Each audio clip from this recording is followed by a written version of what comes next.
Yap. Baik ya. Yap. Oke, selamat malam teman-teman. Selamat datang di acara kami yang paling kece di malam ini yang akan diisi oleh seorang yang sepanjang hidupnya diabdikan untuk menjadi kontroversi. Malam ini kita akan berbincang tentang metaphysics of music. Akan dipantik oleh Risalatul Hukmi. Nah, Risalatul Hukmi ini sebenarnya nama pena ya, atau nama panggung. Nama aslinya itu Risalatul Kuffar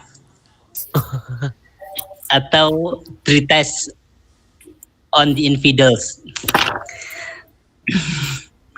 Baik, biar tidak membuang-buang waktu, saya langsung persilakan kepada Mas Rizal 10-15 menit untuk presentasi. Setelah itu kita masuk ke sesi tanya jawab.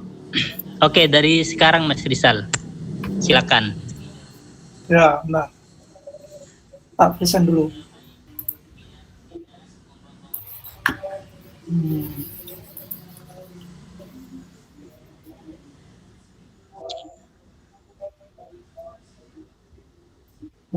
Bentar ya. Mana sih?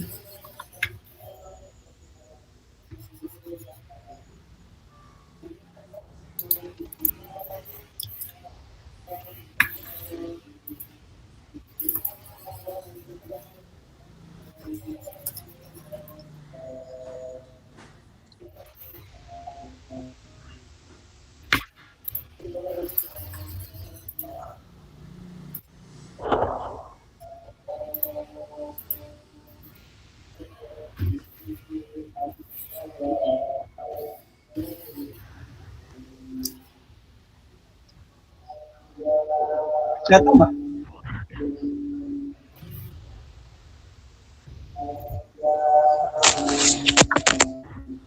Kelihatan nggak, Fit? Oh, oke. Kelihatan.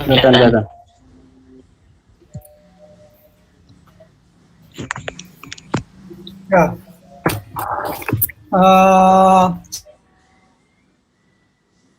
Selamat malam teman-teman yang sudah, terima kasih yang sudah meluangkan waktunya untuk ikut perbincangan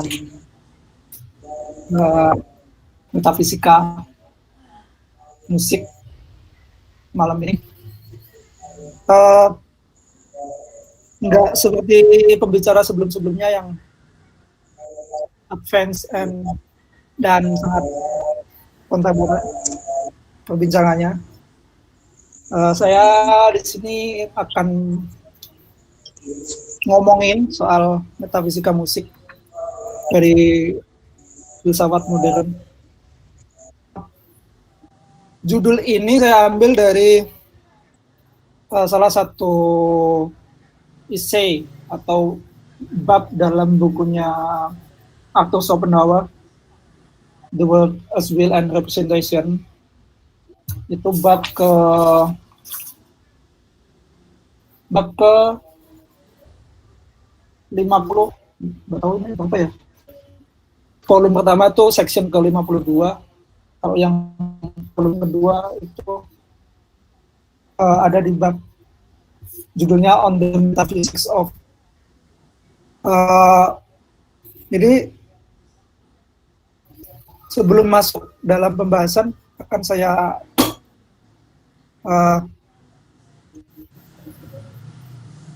klarifikasi terlebih dahulu soal apa yang akan saya perbincangkan, yaitu bukan metafisika dalam artian yaitu nanti jangan-jangan dipahami sebagai ini perbincangan halal dan haram musik dari kacamata Islam mungkin. Jadi ini ngomongin soal apa sih esensi musik gitu dalam filsafat, khususnya filsafatnya Arthur Schopenhauer. Tapi nanti sedikit-sedikit menyinggung beberapa filsuf lain saat itu. Yang pertama,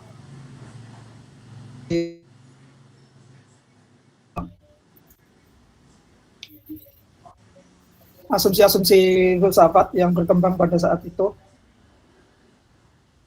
Kalau John Locke itu melihat musik itu ditempatkan dalam urutan terakhir dalam seni. Nah, kalau Immanuel Kant itu di urutan kedua setelah puisi. Nah, disinilah kemudian sebagaimana dia merupakan penganut pengikut dan ya oleh Immanuel Kant, dia mencoba untuk memahami musik dengan cara lain, yaitu dia menempatkan musik paling tinggi di paling awal di antara seni-seni yang lain, dan nanti akan diikuti oleh si Nietzsche juga, karena dia juga pengikutnya Schopenhauer, khususnya di buku filsafatnya Nietzsche yang pertama itu tragedi, lahirnya tragedi. Nah, itu quote-nya sangat terkenal sekali, sepertinya without music life would stay. Nah, itu salah satu yang sama juga di atau Schopenhauer. Musik adalah seni paling tinggi, utama di antara seni-seni yang lain. Nah, bagaimana kemudian itu dijustifikasi sebagai melalui metafisika seni yang paling utama menurut Arthur Schopenhauer. Ini bukunya The World as Will and Representation di volume pertama, itu ada di section ke-52. Itu secara khusus ngomongin musik. Jadi Schopenhauer itu berangkat sebuah observasinya dia tentang seni, karena dia juga banyak ngomongin soal estetika, soal seni juga. Dia di nabinya orang-orang seni, hingga sampai sekarang kayaknya juga masih. Bahkan pada saat itu karena pembahasannya soal musik ini, Schopenhauer dianggap sebagai komposer Jerman saat itu. Salah satunya yaitu si Richard Wagner itu. Dia sangat mengagungkan Schopenhauer gara-gara observasinya tentang musik. Nah, kenapa musik itu kemudian menjadi seni yang paling utama dalam pemikiran Arthur Schopenhauer, yaitu karena dia sangat berbeda dari seni-seni yang lain. Jika kita misalnya seni rupa yang lain seperti lukis atau patung,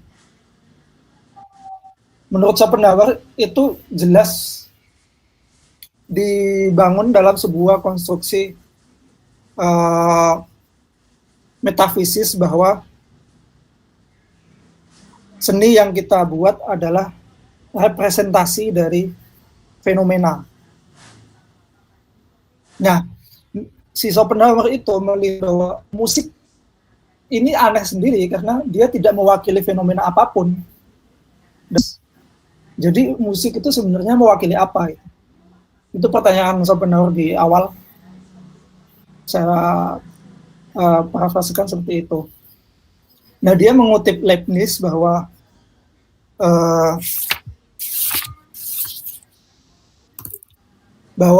musik itu sebenarnya adalah sebuah ada aritmetika kalau menurut Leibniz. Jadi si Leibniz ngomong kalau ya musik itu sebuah exercitum arithmeticae, itu latihan yang secara tidak sadar dalam aritmetika, yang kita secara tidak sadar itu tidak tahu bahwa kita sedang beraritmetika melalui musik. Itu menurut Leibniz seperti itu. Schopenhauer. Terus kemudian Schopenhauer memiliki asumsinya tersendiri di halaman 264 dia ngomong kalau aritmetika sebenarnya, tapi justru malah metafisika itu sendiri. Jadi musik adalah sebuah latihan tak sadar, latihan yang exercise dalam bermetafisika. Jadi kita secara tidak sadar itu sedang berfilsafat melalui musik. Itu dia berangkat dari konsepnya Leibniz tentang musik sebagai aritmetika.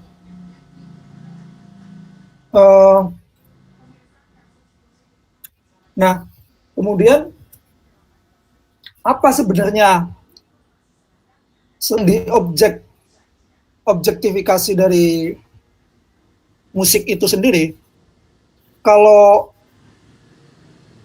seni-seni yang lain menurut sebenarnya itu mengidentifikasi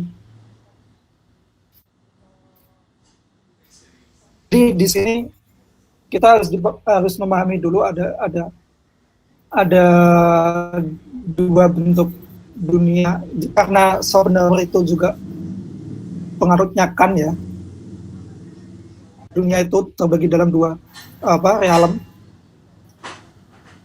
fenomena dan nomena. Nah, si Schopenhauer juga punya pembagiannya sendiri, yaitu representasi atau ide. Nah, kalau seni-seni yang lain selain musik, menurut Schopenhauer dia itu hanya mengobjektifikasi kehendak secara tidak langsung, yaitu melalui ide. Artinya apa? Kalau kita melukis sesuatu misalnya, memiliki ide tentang sesuatu itu, sehingga kemudian kita ekspresikan dalam sebuah karya atau patung misalnya. Nah, kalau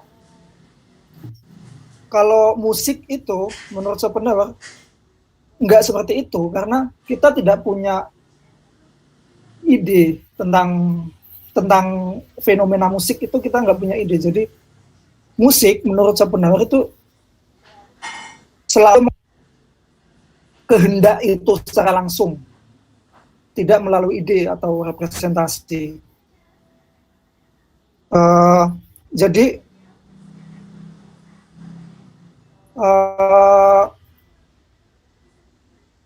musik itu adalah duplikat atau salinan dari kehendak itu sendiri. Itu kalau dalam filsafatnya Schopenhauer itu dipahami sebagai itu. Esensi dunia adalah kehendak, dan musik adalah kehendak itu. Artinya musik adalah salinan dari dunia itu sendiri. Bahkan dia ngomong kalau itu bisa ada tanpa adanya dunia itu sendiri. Exist if there was no word at all, kata dia. Karena ya musik itu memang esensi dari dunia itu, kalau kata Schopenhauer. Kalau bisa saya gambarkan seperti ini, kalau seni-seni lain itu merupakan melalui jalan panjang seperti ini, meminjam istilahnya Immanuel Kant tentang pembagiannya tentang apa, mengenai dunia nomena dan fenomena. Dalam dirinya sendiri itu nomena, dan dunia yang direpresentasikan, dunia yang tampak kepada kita, kepada manusia. Nah, seni-seni lain seperti patung atau lukisan itu dia harus melalui fenomena, tampakkan dirinya melalui fenomena, lalu kita representasikan dalam bentuk sebuah karya seni. Sedangkan kalau musik, dia langsung merupakan di nomena itu sendiri. Jika itu berbicara tentang bayang-bayang saja, yaitu yang tadi melalui ide kita. Nah, jadi nomena menampakkan dirinya melalui fenomena, terus kita representasikan melalui ide kita representasikan dalam sebuah karya seni, lukis ataupun patung. Nah, musik itu sangat berbeda karena dia tidak merepresentasikan fenomena apapun, merupakan salinan dari dunia nomena itu sendiri. Nah, itu kenapa dia ngomong kalau musik itu ngomongin esensi, bukan ngomongin dari bayang-bayang. Nah, kemudian soal apa sebenarnya elemen-elemen penting dalam musik itu yang dapat menjustifikasi ide-ide postulat-postulat Schopenhauer di awal, bahwa tidak merepresentasikan apapun, fenomena apapun, karena menurut Schopenhauer musik itu adalah tentang melodi. Nah, melodi itu mengandung dua elemen yang fundamental, ritme dan harmoni. Tapi menurut Schopenhauer, ritme itu adalah yang paling esensial dari sebuah melodi. Jadi tanpa harmoni sebenarnya musik itu bisa tercipta hanya melalui ritme.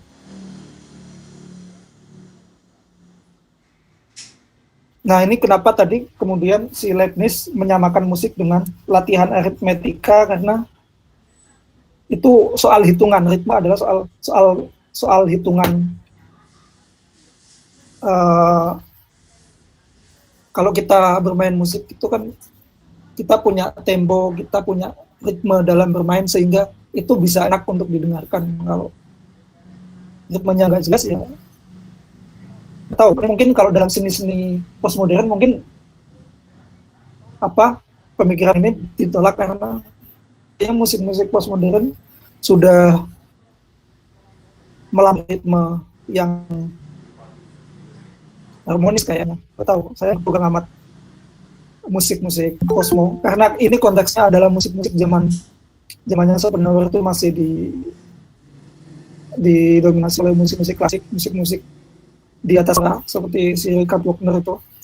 Jadi ritme itu menjadi penting dalam musik klasik saat itu. Itulah kenapa dia ngomong merupakan yang paling esensial dari sebuah melodi, sebuah musik. Nah, kemudian dalam melodi itu sendiri mengenal adanya si Schopenhauer itu membagi dua fundamental chords yang masing-masing menurut Schopenhauer itu mewakili atau merepresentasikan kehendak yang berbeda. Yang pertama itu dissonant chord of the seven. Itu kalau nggak salah, of the seven itu ketika kalau chord-chord yang biasa kita kenal itu dia adalah triad konsonan ya. Jadi ketika kita memegang kunci C misalnya, itu yang kita pegang adalah C apa aja ya? Apa lupa? Atau B. C, E sama G. C, E sama G. Itu kalau menurut Schopenhauer merepresentasikan sebuah kehendak yang harmonis. Jadi kalau kita pakai triad konsonan itu musiknya tuh enak didengarkan. Kalau pakai kunci-kunci yang disonan yang 7 itu C sampai C D F G A B C, A, B sampai B doang. Itu kalau menurut Schopenhauer itu adalah chord yang paling apa ya istilahnya? Yang paling kasar untuk didengarkan. Nah, chord itu sendiri dalam pembagian chord itu sendiri menurut Schopenhauer dibagi ke dalam dua fundamental mode of the mind, yaitu serenity atau istilah lainnya itu vigor, dan sadness, yaitu keceriaan dan kesedihan. Itu kalau yang merepresentasikan chord-chord keceriaan itu adalah chord-chord yang mayor. Itu kayaknya kita semua tahu tentang itu. Nah, kalau minor itu dia merepresentasikan sebuah kondisi yang sedih, yang mengerikan, yang apa ya, sadness, sorrow, painful, seperti itulah. Itu direpresentasikan melalui kunci-kunci minor. Itulah kenapa si Schopenhauer dalam bukunya juga ngomong kalau musik-musik di Rusia itu didominasi oleh musik-musik yang menggunakan kunci-kunci minor, karena itu merepresentasikan sebuah kondisi yang sulit. Kalau kata Schopenhauer, dia nggak tahu ini mungkin konteks zaman itu Rusia dikenal sebagai sebuah negara yang mengalami penderitaan yang sangat hebat, mungkin nggak baca sejarahnya. Tapi menurut Schopenhauer itu alasan kenapa di Rusia musik-musiknya itu didominasi oleh musik-musik yang menggunakan kunci-kunci minor. Nah, kalau kunci-kunci mayor itu musik-musik mana ya biasanya yang pakai mayor tuh?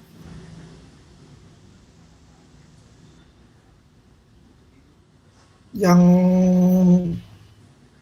pokoknya yang ngebeat biasanya kebanyakan pakai musik-musik kunci-kunci mayor. Itu semua penjelasan ini tentang melodi dan chord tadi itu digunakan untuk menjustifikasi bahwa sebenarnya dan pembagian dalam melodi itu sendiri yang diwujudkan dalam chord minor dan mayor itu tidak merepresentasikan fenomena apapun, melainkan langsung dari kehendak dunia itu, yaitu yang kehendak yang sakit, kalau dalam bahasanya Nietzsche, kehendak yang sakit atau kehendak yang sehat. Jadi yang sulit itu menurut Schopenhauer diwakili oleh nada-nada minor, dan yang kondisi-kondisi kehendak-kehendak yang ceria itu diwakili oleh chord-chord mayor. Udah berapa lama ya? Itulah kita kemudian sampai pada lagunya Aroma Kaca, yaitu nada-nada yang minor, lagu perselingkuhan. Ya itu semua orang kayaknya tahu lagu ini. Lagu yang dipakai untuk ngejek lagu-lagu sedih, lagu-lagu ya band, lagu-lagu Melayu. Nah, seperti itu secara garis besar apa yang diomongin dalam bukunya, dalam bab Metaphysics of Music, dalam bukunya Schopenhauer, What as Will and Representation.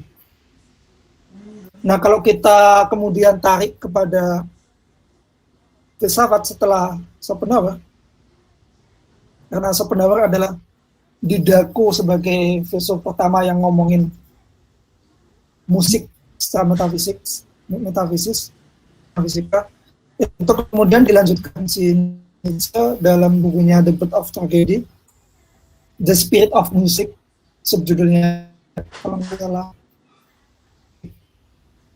Itu juga ngomongin soal itu, bahwa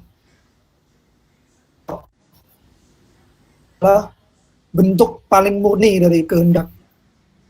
Jadi tanpa kita harus melalui ide, konseptualisasi, dan macam-macam. Itu musik langsung merepresentasikan dari kehendak itu sendiri. Dua filsuf ini, si Schopenhauer dan Nietzsche, itu menempatkan musik sebagai seni yang paling atas, paling adiluhung, seni-seni yang sangat, kalau mungkin bisa dibahasakan karena Schopenhauer menganggap musik itu sebagai salinan dari dunia, di mana dunia itu adalah kehendak.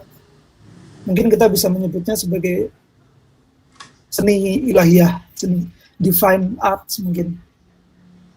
Nah itu kayaknya kalau musik itu diharamkan dalam agama Islam, itu karena itu seni ilahiyah.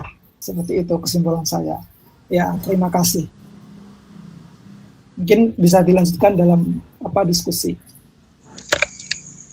Baik, terima kasih banyak Mas Rizalatul Kufar. Jadi tadi kesimpulannya sangat bisa di-highlight ya.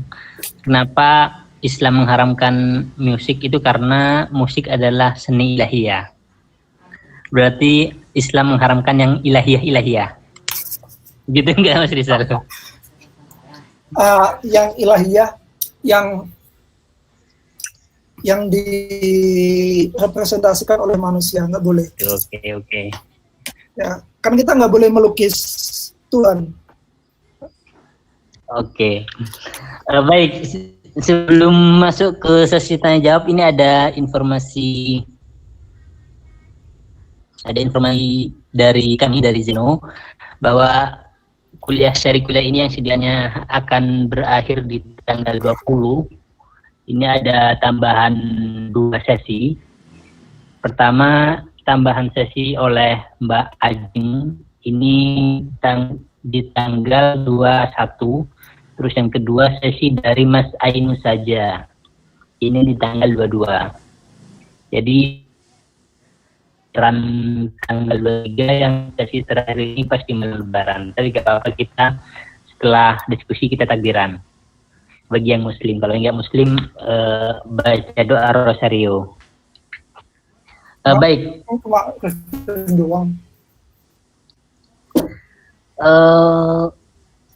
Dipersilakan kalau ada teman-teman yang pengen nanya.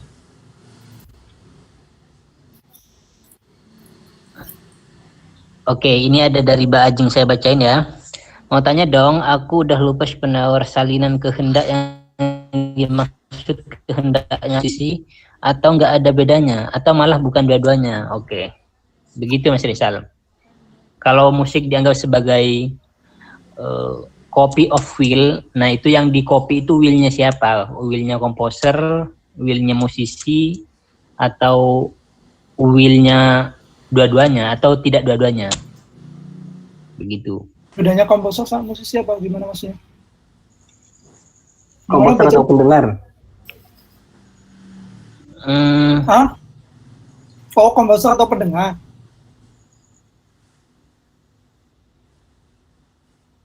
Komposer yang musisi yang mainkan musiknya, begitu bedanya. Komposer yang bikin musik, yang mengaransemen gitu, terus musisi yang komposer itu kayak Wagner, musisi itu kayak konduktornya atau penyanyinya, pemain biolanya, siapapun itu. Kalau dalam konteks yang diomongin Schopenhauer itu, salinan kehendak itu pencipta dari musik itu. Kemudian ada suatu momen di mana Nietzsche memisahkan, udah nggak Wagner karena dia melihat bahwa pasca apa ya, merepresentasikan sebuah kehendak yang sakit, yang menurut Nietzsche nggak adiluhung lagi. Yang di situ yang di musik sebagai salinan kehendak adalah musik itu sendiri. Nah, kalau soal pemain musik itu atau bahkan pendengarnya, itu sebenarnya secara detail nggak ngomongin soal itu, tapi kalau boleh saya seluruh yang saya baca dari Schopenhauer ataupun Nietzsche, itu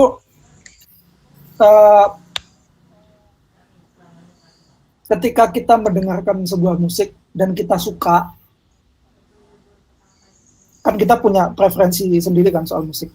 Nah, disitulah sebenarnya letak dari salinan kehendak itu. Meskipun jadi kita memiliki kesamaan kehendak yang tercipta melalui lagu tertentu ketika kita mendengarkan itu, makanya kita memiliki preferensi tertentu yang mengarahkan kita untuk suka pada lagu itu karena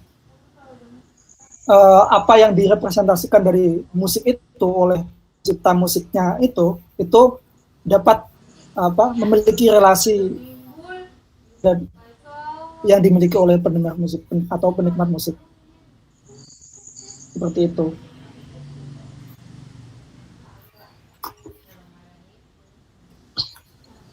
Oke. Ini nah sebelum masuk ke pertanyaan, ini ada 2 pertanyaan dari Mas Banin sama pertanyaan tambahan dari Mbak Ajeng. Nah, sebelum masuk ke Mas Banin, saya baca punyanya Mbak Ajeng dulu. Pengalaman estetik itu bisa salahkah? Maksudnya salinannya, katanya.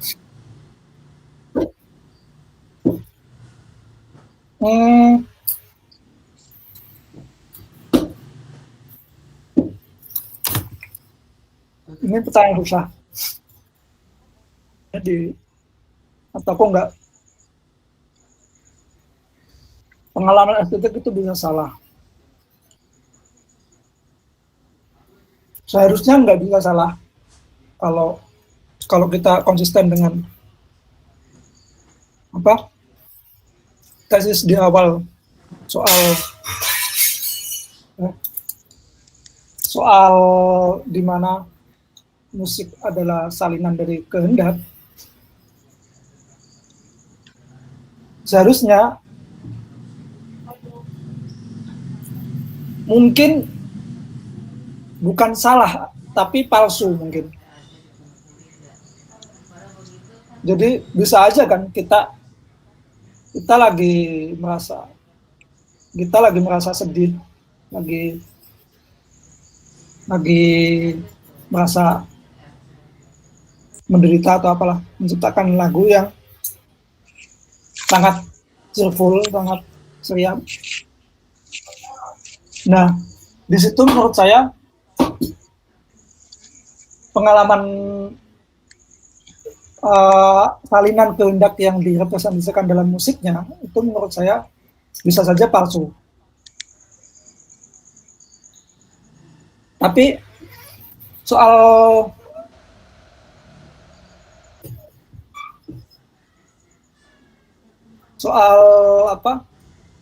pengalaman estetik itu, saya nggak tahu apakah dia ngomong soal justified-nya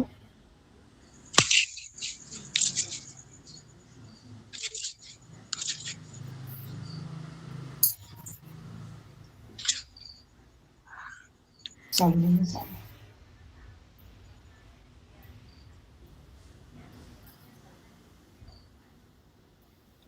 Mungkin pertanyaan ini harus disimpan dulu kayaknya.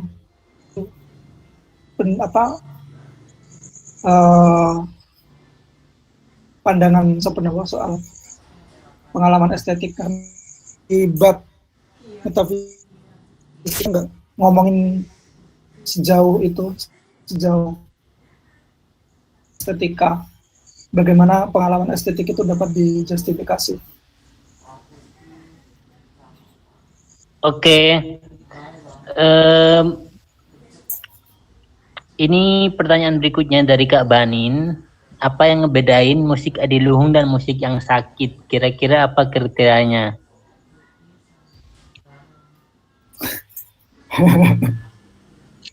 Apa ya?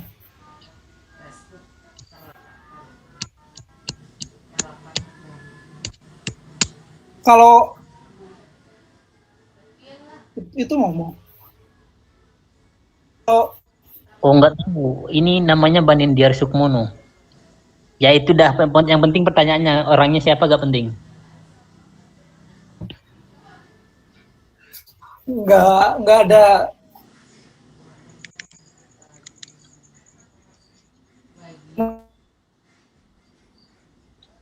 pakai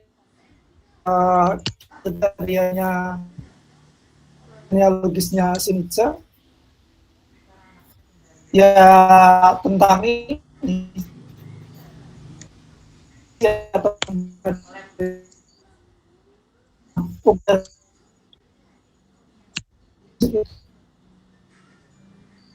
sebuah secara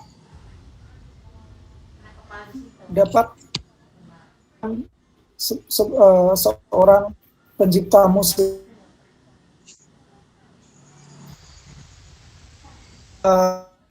ini pengalaman saya ya, si Nietzsche ataupun Schopenhauer nggak ngomongin sejauh itu. Saya ketika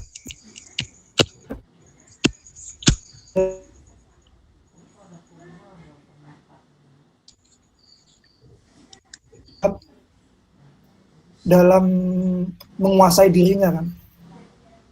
Nah, ketika musik itu diciptakan dalam sebuah bentuk sebenarnya itu tidak merepresentasikan dirinya, artinya kalau dalam musik, perkembangan musik sekarang itu musik-musik pasaran lah, kita ikut-ikut aja. Jadi lagi tren EDM dan macam-macam, terus kita ikut bikin musik-musik seperti itu. Nah itu kalau jelas itu musik yang dekaden. Wagner, kenapa si Nietzsche dulu tiba-tiba bukan benci, tidak suka lagi sama Wagner karena dianggap sudah tidak di ininya dia apa lagi, karena dia musik-musiknya diciptakan mengikuti perkembangan itu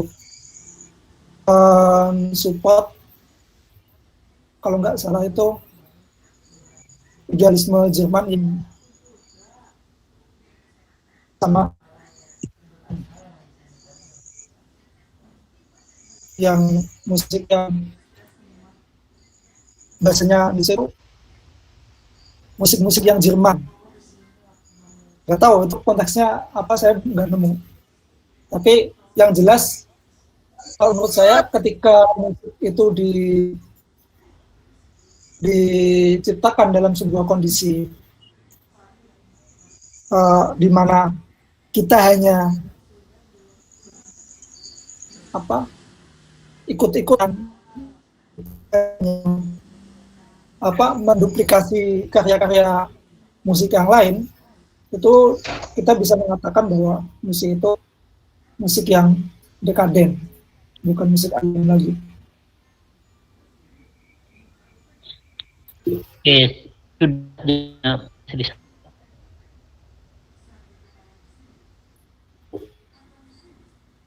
Sudah nih. Halo. Oh? Kalau sudah, kita lanjut ke pertanyaan berikutnya.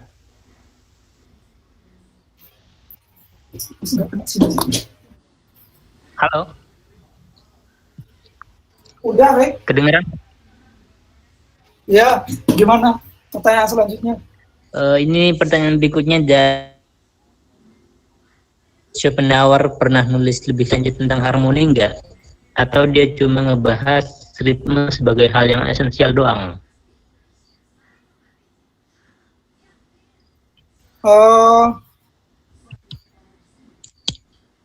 Kalau yang di buku ini itu dia cuma ngomongin soal ini doang, ritme doang.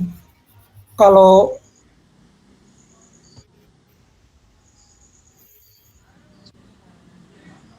simetri dalam space, dalam ruang. Simetrinya dalam waktu, kalau di ruang kita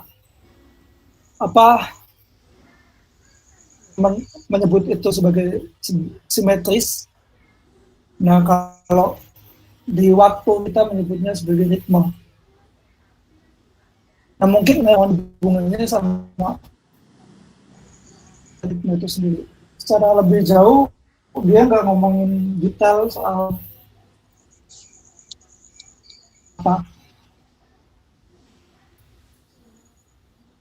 Seperti itu, Mas David.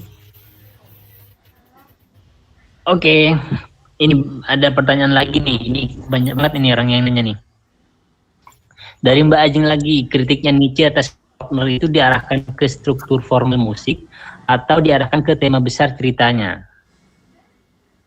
Itu yang pertama. Yang kedua, berkaitan dengan libretto atau lirik itu bagian dari kehendak yang disalin.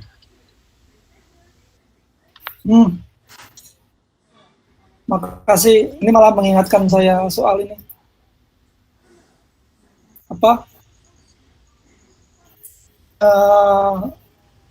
Nietzsche ke Wagner itu lebih didominasi oleh, bukan dominasi, lebih banyak ke soal ini, pertunjukan teaternya, bukan musiknya sebenarnya. Tapi kan dulu waktu zaman itu opera itu kan nggak bisa dipisahin kan. Jadi musik ya opera waktu zaman itu, musik-musik teater. Nah, banyak kritiknya Nietzsche itu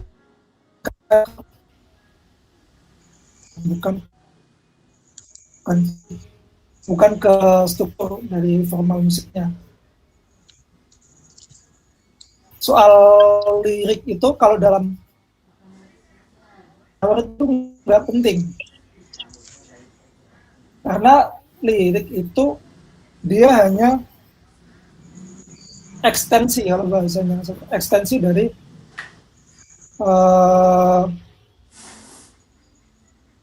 dari kehendak yang diwakili dalam musik itu sendiri. Jadi dalam musik sebenarnya dia lirik itu hanya menguatkan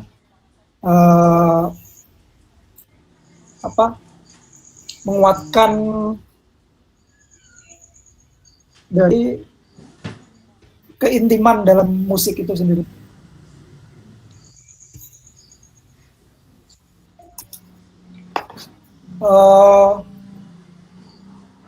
Apalagi ya? Nah, kalau benar, kalau dalam, kan kita ini konteksnya kalau kita ngomongin Nietzsche sama musik-musik teater kan, musik opera. Jadi kita harus membayangkan musik yang diomongin itu adalah musik kalau di sekarang itu musik-musik yang sering dipakai soundtrack film. Nah, itu kita akan lebih dapat feel-nya, dapat membayangkan musik yang dibicarakan oleh Schopenhauer sama Nietzsche itu lebih ke sana.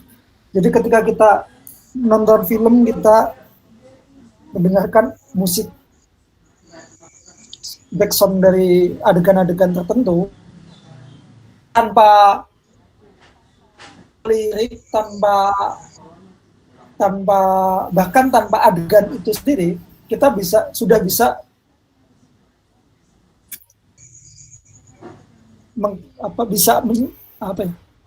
bisa mengkorelasikan diri kita, bisa menginterpretasikan sendiri musik itu lagi ngomongin apa gitu. Kita bisa membedakan di yang gembira, yang ceria, ya seperti itu.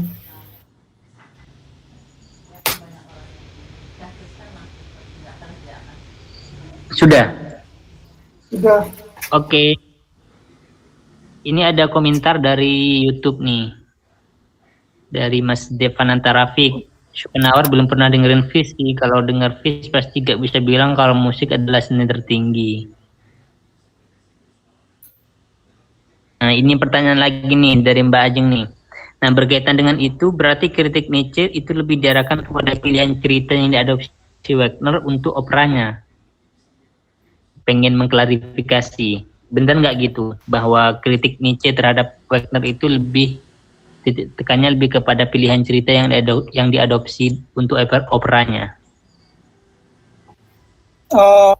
Sejauh pembacaan saya, ya lebih ke pemilihan cerita.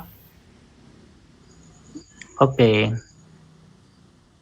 ada pertanyaan lagi. Nah, ini ada pertanyaan dari Mas Awi nih. Kapan terakhir kali kamu bermusik dengan tenang? Itu lagunya India bukan? Ayo pertanyaan lagi dari teman-teman yang lain. Kalau gak ada saya mau nanya.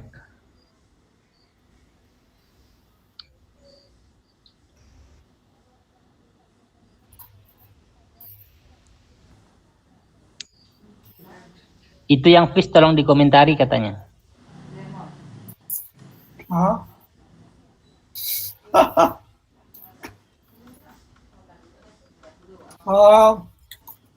Apaan ya? Tadi siang.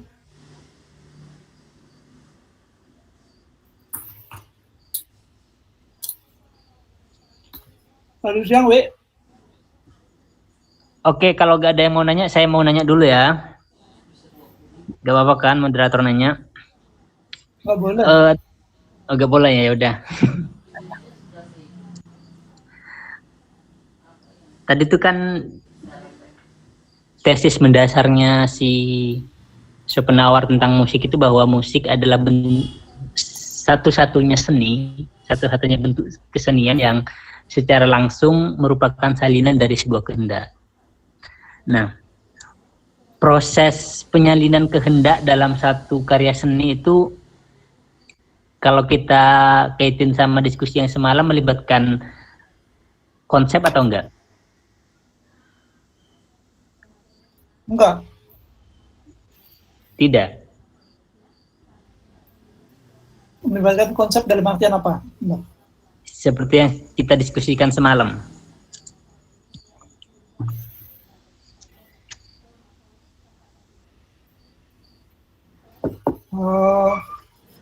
Aku lupa semalam diskusi apa sih? Jadi bentuk representasi kehendak di dalam musik itu adalah bentuk representasi yang terkonseptualisasi atau enggak? Artinya prosesnya itu untuk membuat karya musik kita membutuhkan konsep enggak? Kalau konsep agar dari kehendak bisa termanifestasi dalam bentuk karya seni musik. Kalau konsep dalam artian praktis ya, jadi gimana caranya kita memainkan piano, ya. Tapi bukan itu yang dimaksud. Ya artinya sebenarnya kontennya itu kita nggak membutuhkan konsep. Kalau menurut Schopenhauer, karena itu dia langsung kita bisa sebuah alunan musik kondisi-kondisi tertentu gitu loh.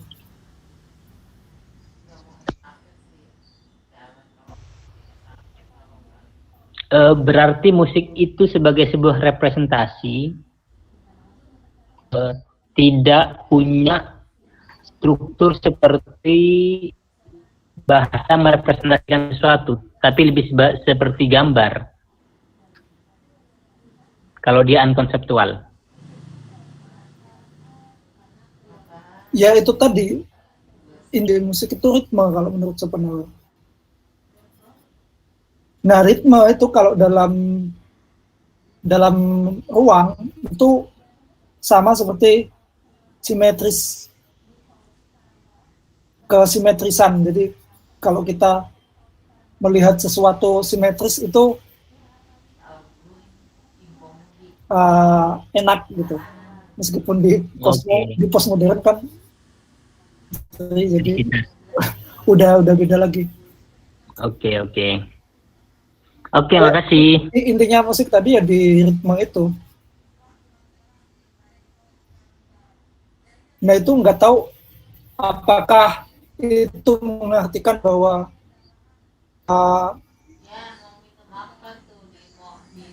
ketika kita, apakah sudah bahwa ketika kondisi itu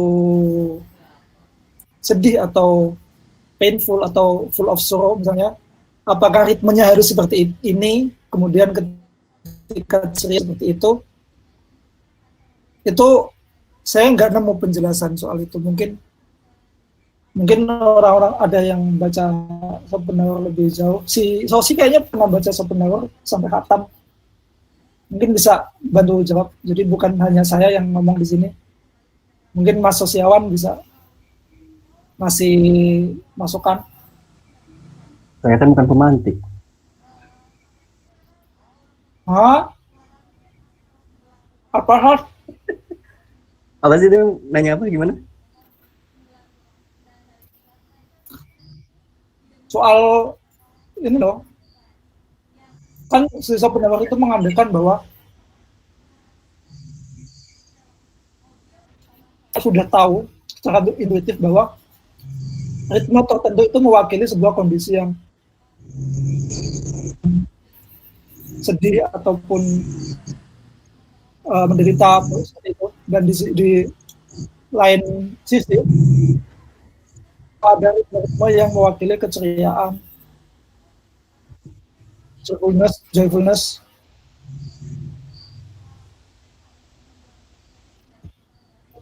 Kayaknya itu intuitif karena banyak teori musiknya si Schopenhauer itu irasional dan intuitif.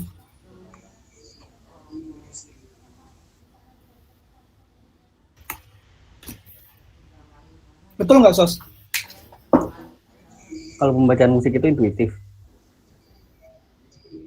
Ya kita tahu bahwa ritme musik ini tuh itu mewakili sebuah kondisi tertentu. Misalnya kalau kamu dengerin misalnya soundtracknya Interstellar mungkin misalnya, itu kita tiba-tiba bahwa itu mewakili sebuah kondisi yang sedih, menegangkan atau seperti apa gitu. Oh jadi kayak resapan emosinya. Kalau gitu saya rasa iya. Soalnya kan kalau misalnya diartikan musik itu sebagai bagian dari, bukan sebagai bagian, itu kehendak dari dunianya si komposer itu sendiri, terus begitu ada orang yang memahami itu secara intuisi itu kan juga merupakan bagian dari kehendak dia. Jadi saya rasa iya. Oh udah, berarti justified oleh pembaca Schopenhauer, mantan pembaca Schopenhauer. Mantan, benar. Udah lama gak baca. Ex-Schopenhauer reader. Schopenhauerian. Kenapa gak ada makin di sini ya, baru ingat kan?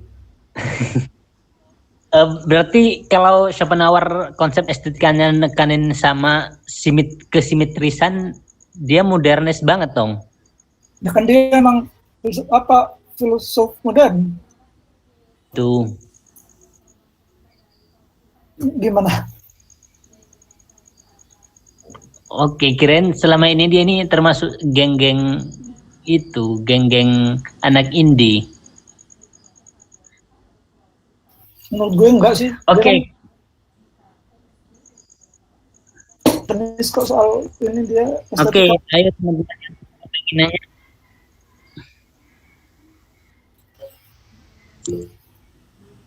Ini nih dari Ajeng lagi. Tapi kalau intuitif gimana dengan orang-orang yang nggak cukup terkultivasi untuk mengasosiasikannya dengan kehendak intuitif? Apakah berarti konten musik itu arbitrer?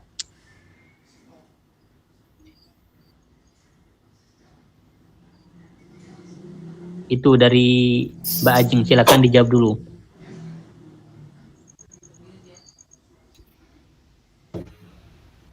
Kenapa dari tadi Ajeng nanya sulit-sulit?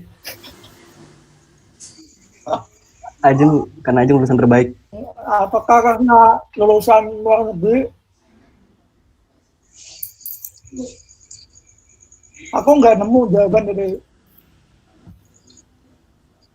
apakah musik itu butuh kultivasi.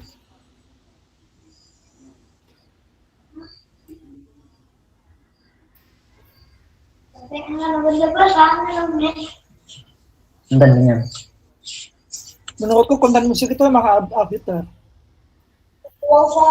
Karena dia sifatnya representasi langsung dari kehendak, artinya dia arbiter, enggak kan dia nggak melalui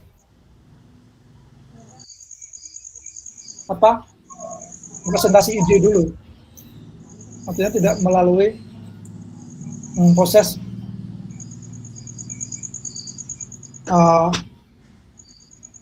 konseptualisasi. Ya menurutku konten musik arbiter kok dalam maupun sinse.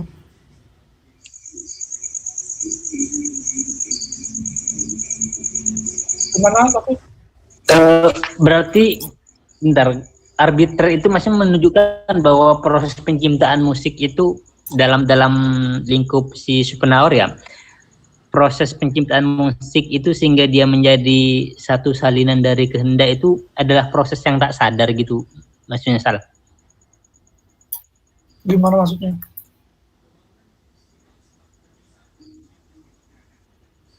Proses penciptaannya.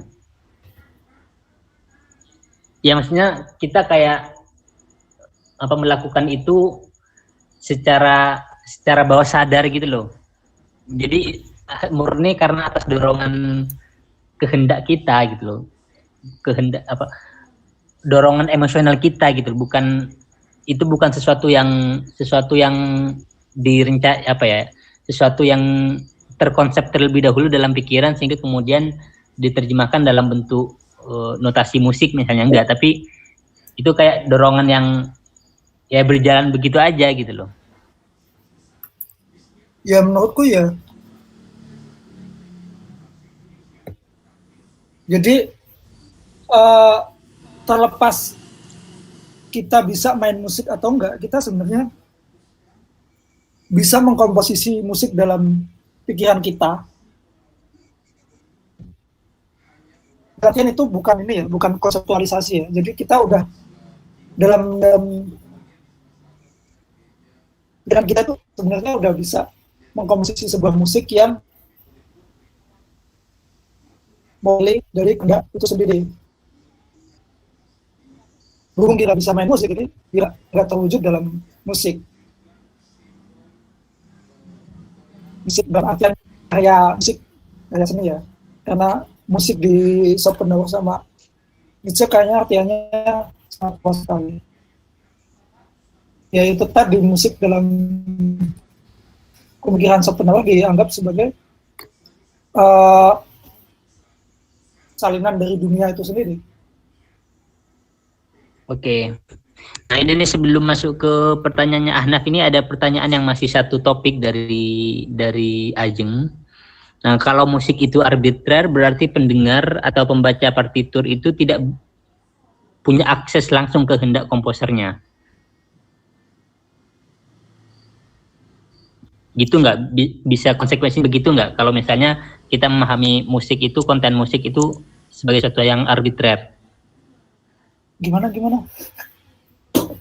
Jadi tadi kan di pertanyaan sebelumnya itu pas ditanya apakah konten musik itu arbitrer, kamu jawab bahwa iya, konten musik itu arbitrer. Nah, pertanyaan lanjutannya, kalau iya arbitrer, apakah itu berarti bahwa pendengar kita semua nih atau pembaca partitur itu tidak punya akses langsung ke kehendak komposernya, pencipta musiknya? Akses langsung dalam artian ya, maksudmu bisa merasakan langsung ininya. Ya kalau maksudmu seperti itu, akses itu kita bisa merasakan posisi atau kehendak yang direpresentasikan dari musik itu, seharusnya ya bisa, Fik. Enggak, maksudnya Gimana? aku mau coba tanya lagi ya ke Ajeng ya. Ini kan konteksnya arbitrer, kan konteksnya arbitrer ini kan relasi konten musiknya dengan kehendak yang coba di-copy atau disalin. Yang sih artinya dia tidak ada relasi yang fix antara kedua hal ini. Iya. Begitu kan pertanyaannya, yang begitu kan? Begitu pertanyaan Sal, yang dimaksud arbitrer tadi, jadi tidak ada relasi yang tetap gitu loh, bahwa kalau bentuk musiknya seperti ini, maka kehendak yang disalin itu pasti seperti ini gitu loh. Begitu Sal. Tapi kalau konsisten dengan konsepsi ritmenya tadi, seharusnya arbiter itu tidak kemudian mengartikan bahwa apa yang ditangkap oleh pendengar atau pembaca itu berbeda dengan apa yang dimaksud oleh si pencipta lagu, si pencipta musik. Oh, bukan, relasinya bukan dengan apa yang ditangkap oleh pendengar Sal, tapi dengan apa yang menjadi konten musik.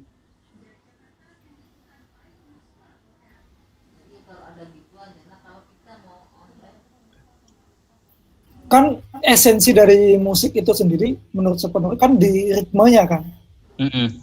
Di mana ritme itu mengandung unsur-unsur yang lain seperti melodi dan harmoni. Jadi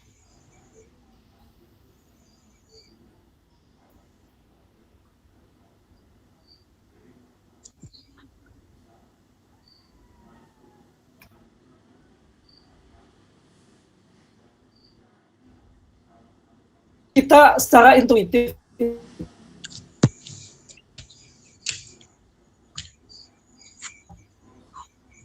ritme tertentu dalam sebuah musik merepresentasikan sebuah kehendak tertentu yang seperti yang saya omongin sama si Sosi tadi. Nah, apakah relasinya itu pasti gitu Sal, ketika ritmenya seperti ini, maka kehendak yang direpresentasikan itu pasti yang ini gitu loh, bukan yang lain. Itu kan apakah relasi itu pasti? Itu kan yang tadi saya omong, yang tahu sama si Sosi kan itu tadi.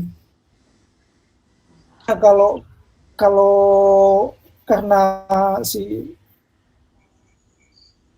sebenarnya ini tampaknya intuitive knowledge soal musik, jadi itu relasinya mesti pasti bahwa ketika berarti tidak arbitrer dalam pengertian itu. Berarti tidak arbitrer dong.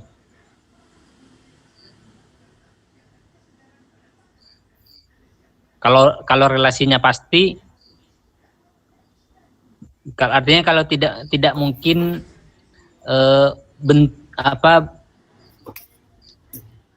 apa tadi inti musik ritme yang A misalnya tidak mungkin menandai sesuatu yang lain dari kehendak yang biasa dia tandai gitu loh Sal. Berarti kan tidak arbiter. Apakah intuitif itu arbiter atau enggak menurutmu? Ngomong itu arbiter karena dia sifatnya intuitif. Kayaknya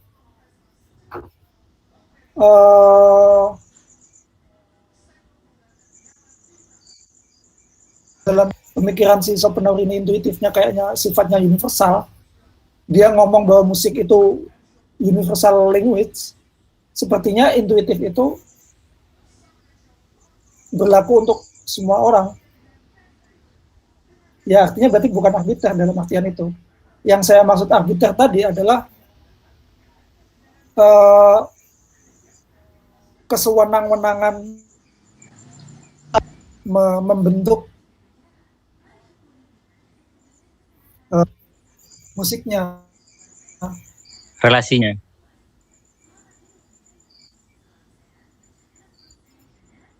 Tapi nah kalau berdasarkan kesewenang-wenangan pencipta lagu itu kan berarti tidak ada ketentuan khusus. Artinya ada kemungkinan di waktu yang lain pencipta lagu itu punya kehendak yang berbeda untuk merepresentasikan satu kehendak yang sama gitu loh.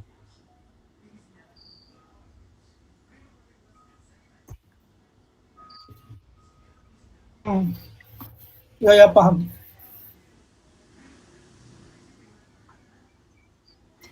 Nah bukan itu. Gimana? Kalau definisi arbiternya seperti itu tidak ada. Tadi apakah intuisi itu arbiter apa enggak?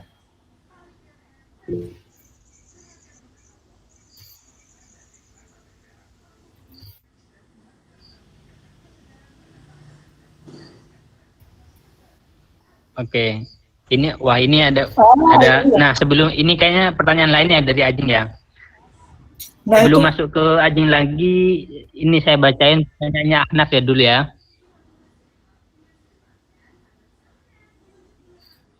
Rizal bisa dengar suara saya? Oke, saya bacain ya pertanyaan Ahnaf. Will yang dimaksud oleh Schopenhauer tentang musik itu relay terhadap apa? Jadi dia bergantung ke apa gitu. Kalau dibandingkan dengan Nietzsche, will-nya adalah will to power. Nah, aku lihatnya will ini nggak dapat berdiri sendiri seperti nomina. Will kan nggak bisa will itself. Namun will must be will about something. Begitu. Pertanyaan Ahnaf itu di Schopenhauer itu will itu kehendak berdiri di atas dasar apa gitu. Kalau di Schopenhauer dia Atau dia kalau di Schopenhauer dia will-nya itu will to live. Oke. Will to live itu adalah esensi dari dunia. Artinya dasding aslinya think in itself-nya dunia itu will to live kalau dalam pengertian Schopenhauer.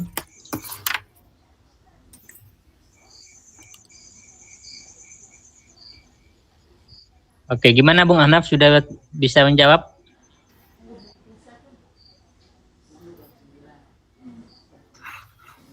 Apakah sudah terjawab pertanyaannya?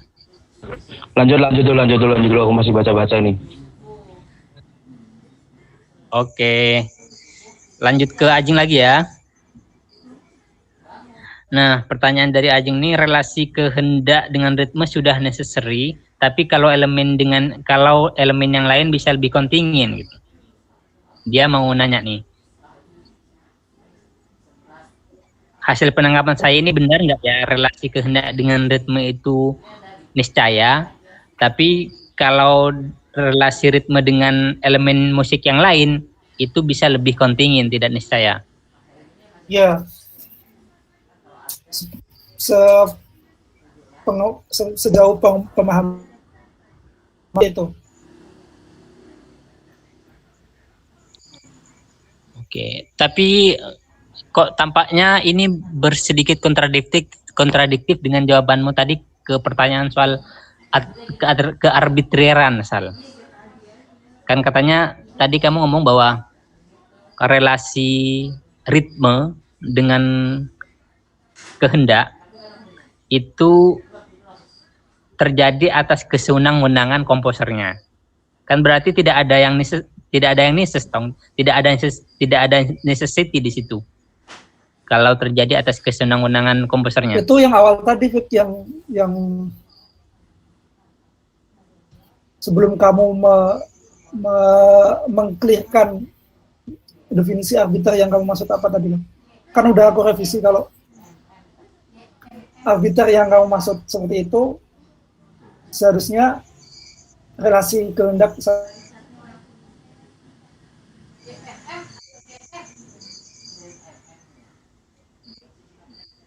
Kok suaranya putus-putus, Salah apa ini karena sinyalku di sini buruk atau di punyamu? Karena disponsori IndiHome. Halo?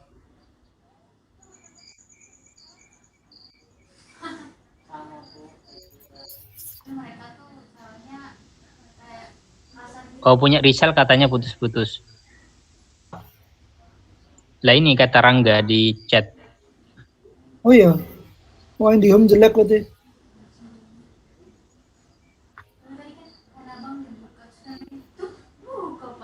Bisa diulang jawabannya, Sal?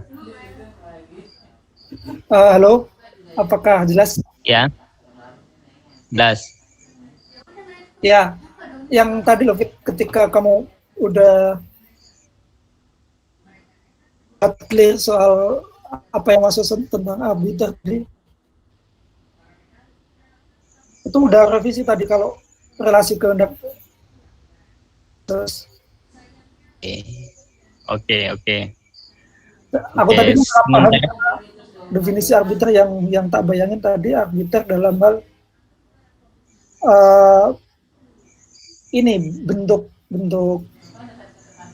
bentuk representasinya, bukan apa ya, bukan ritmenya itu sendiri. Jadi ini lebih dijelaskan si Ajeng ini loh, elemen yang lain yang lain. Oke. Jadi jawaban atas pertanyaan Ajeng ini berarti afirmatif ya? Ya,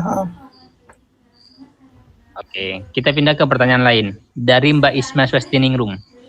Masih dilema sama peran lirik. Meski Schopenhauer bilang nggak penting. Kadang saya nemu ada musik ritmenya mayor, tapi liriknya minor. Atau sebaliknya. Ritmenya mayor, tapi liriknya minor. Nah, bukannya di situ juga paradoks ya? Bukannya lirik punya andil pula dalam membentuk mode of the mind. Mengamati musik-musik Indonesia yang sering disertai lirik. Jadi tentang relasi lirik dan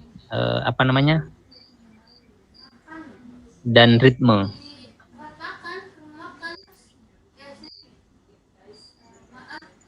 nah aku kurang paham kalau yang ini. Musik-musik sedih bisa dibungkus dalam nada-nada mayor. Coba pengamat musik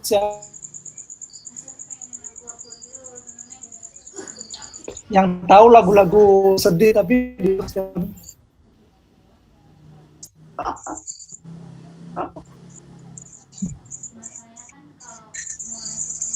Atau dikoplo. itu sangat direlasikan karena konteks pembicaraan musik adalah musik-musik instrumental, musik-musik opera zaman klasik, zamannya dia, musik-musik klasik.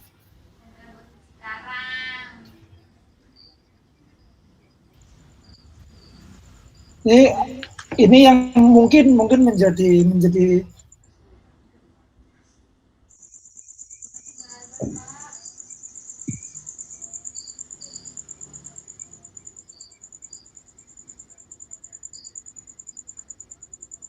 instrumental teater. Jadi kalau kita mengkomparasikan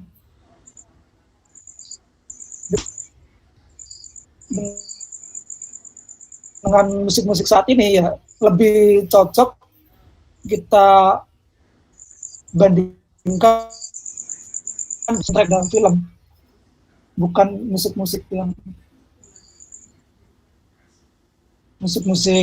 seperti ini. Nah ini kalau si Ajeng bilang ya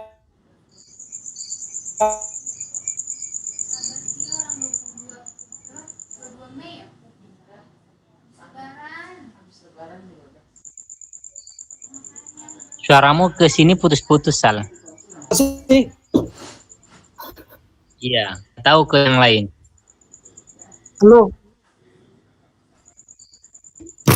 halo, apakah jelas? Jelas. Hah? Jelas. Oke, jelas. Si Ajeng itu soal, aku bukan pendengar musiknya Wagner, jadi kurang tahu.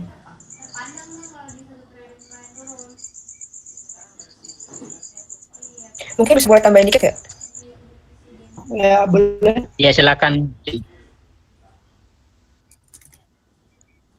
Oh, mungkin penjelasannya tentang Mayol Minol itu saya nggak tahu sih Schopenhauer gimana, cuma itu adalah penjelasan gampangnya sih, penjelasan gampang tentang bagaimana kayak ada relasi yang erat dari elemen musik itu dengan mood gitu. Jadi kayak Mayol itu mostly gembira, minor mostly sad. Musik kan nggak cuma sekedar Mayol dan minor ya. Jadi Mayol itu ditaruh di chord yang seperti apa, ditaruh di dibikin dengan dinamika yang seperti apa. Jadi kayak banyak elemen di situ yang jadi kayak misalnya kalau contoh Liebestadtnya Wagner itu kan itu klimaks dari setelah 4,5 jam gitu kan. Jadi kayak konteksnya adalah di situ mayor, tapi meskipun moodnya grieving, tapi chordnya mayor itu kan karena itu dia adalah klimaks dari opera itu sendiri gitu. Jadi kayak rasa sih mungkin penjelasan mayoral itu nggak cukup, tapi itu bukan the whole picture of what Schopenhauer is trying to say gitu. Kayaknya sih gitu. Jadi kayak Mayor necessarily gembira tuh nggak, kayak tergantung sama elemen yang lain yang mungkin kalau kata Mas Cecil tadi kontingen gitu kan.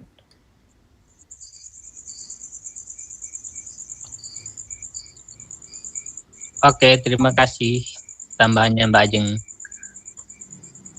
Ya, silakan Rizal mau tapi Ya, Ajeng. Kita nggak bisa menerima semua omongannya sebenarnya itu. Soalnya kayaknya ini memang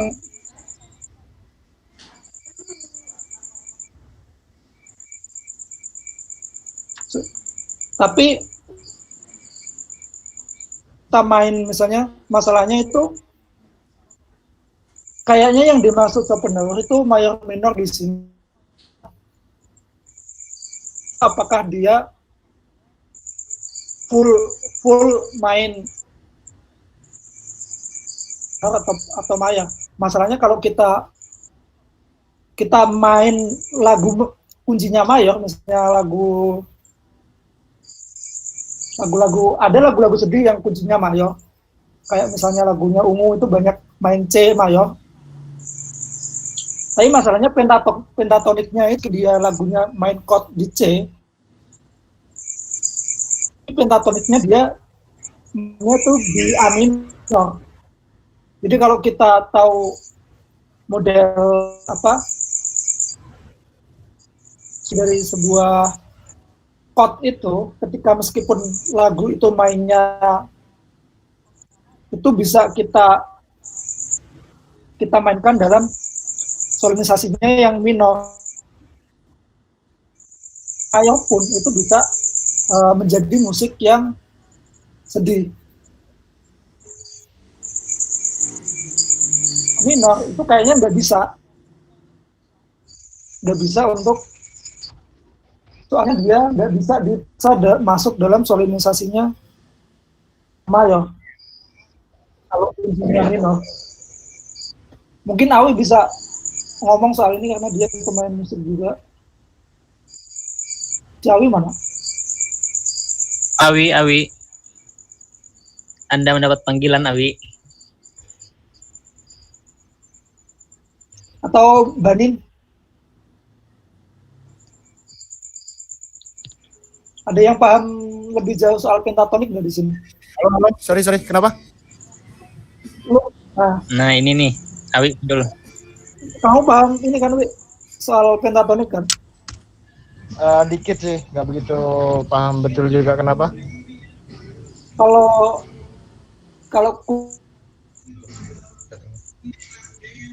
ya, dalam pentatonik mayor, Kenapa?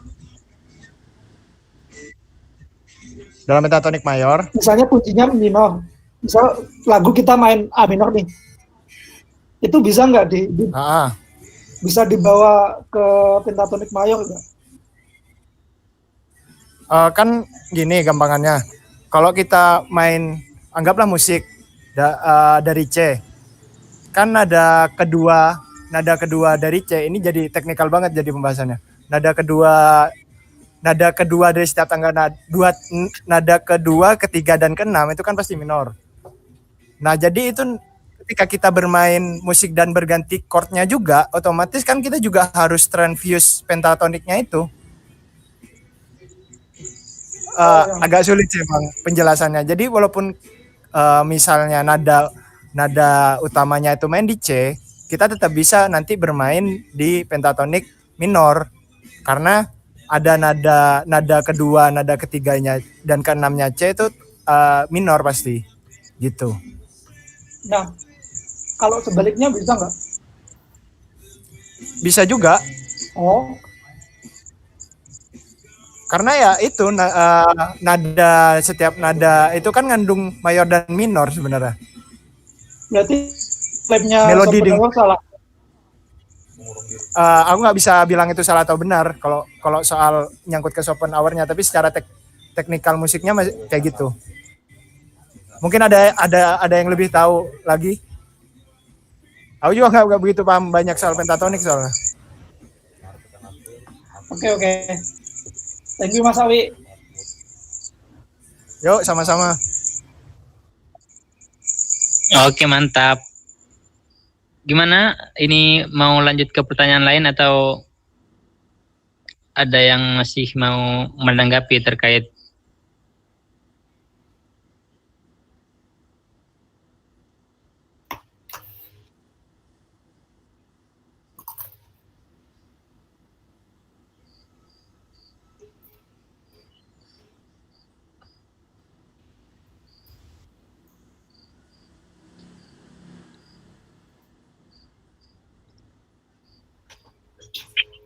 Kak Banin mungkin mau nanya atau Kak Sosi?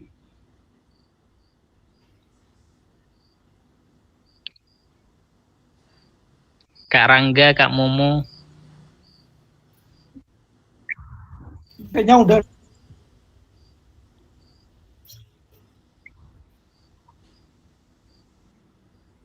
Gimana? Gak ada pertanyaan? Saya mau nanggapin dong. Oh iya, silakan. Saya dari tadi mikir kayak Ajeng kayaknya ada salah kaprah deh di pertanyaannya Ajeng. Ajeng coba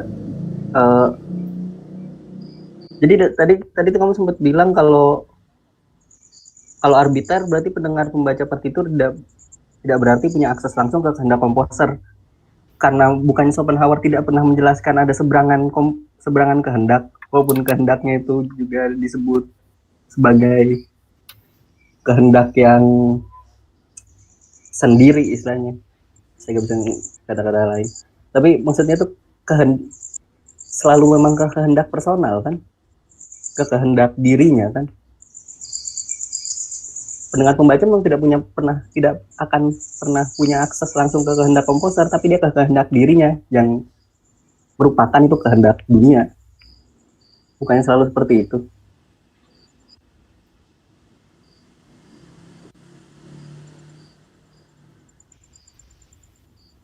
Atau ada terjemahan lain dari Mungkin boleh disolusi itu ya.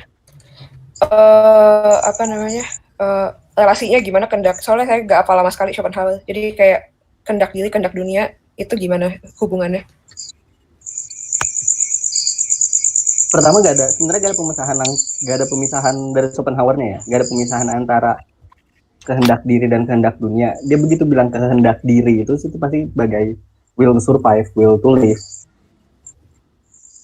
Yang ultimate goal-nya itu tuh Paris. Jadi tapi will word as will sebagai representasi dunia itu will itu sendiri, will gimana ya? Jadi kayak semacam nomena yang selalu kita capai. Nomena yang kita capai itu selalu bentuknya kehendak dan sangat abstrak, udah transenden udah mungkin bukan ya tentang kayak kemauan gitu kan. Oke. Bukan kemauan. Nah, jadi di situ saat tadi kamu bilang pendengar tidak punya akses ke kehendak komposer, memang enggak, tapi dia ke kehendak dirinya yang juga bagian dari kehendak. Kalau misalnya sampai ke tahap Schopenhauer kan punya tahapan dalam memenuhi kehendak ya, apa sih, kayak semacam jalan tuh kayak ada semacam langkah-langkahnya. Dan sampai ke yang tertingginya itu dia jadi kehendak dunia, dia beneran dunia itu tuh kehendak. Tapi sebelum ke tahap itu tuh dia cuma punya satu representasi dari kehendaknya, itu kehendak untuk hidup. Ada kayak tangga-tangganya gitu, jelasin. Ya itu sih.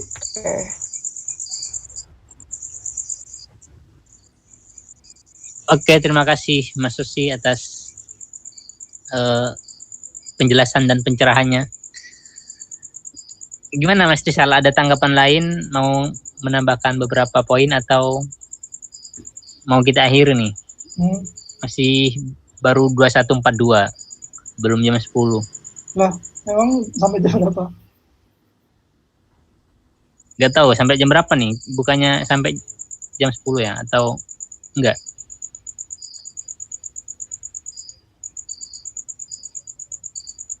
Anak mungkin tadi belum selesai mungkin pertanyaannya, Anak. Oh iya, dia katanya lagi baca. Kayaknya pertanyaannya Anak udah kamu jawab tadi, Sos. Kan gue nggak jawab pertanyaannya Anak. Secara tidak langsung menjawab. Pokoknya apapun yang dikatakan Sosi itu menjawab semua pertanyaan yang ada di dunia ini. Ya betul. Kagak, mana Anak belum ngomong. Kalau sampai Anak belum ngomong iya baru. Sosi kan Wikipedia.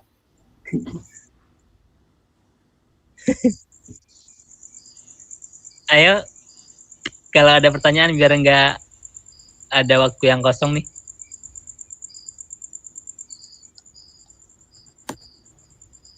Dari Kak Banen mungkin, Kak Banen, masa diem-diem baik Kak Banen?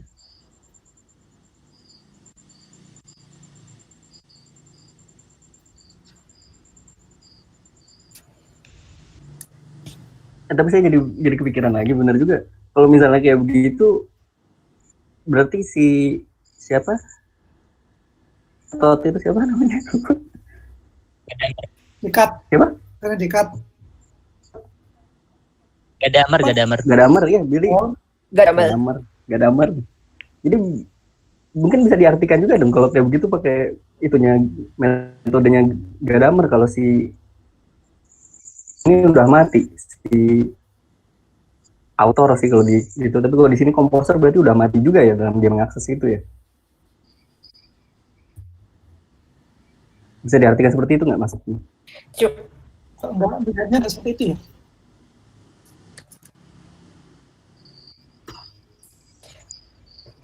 Kayak mau ngomong apa itu?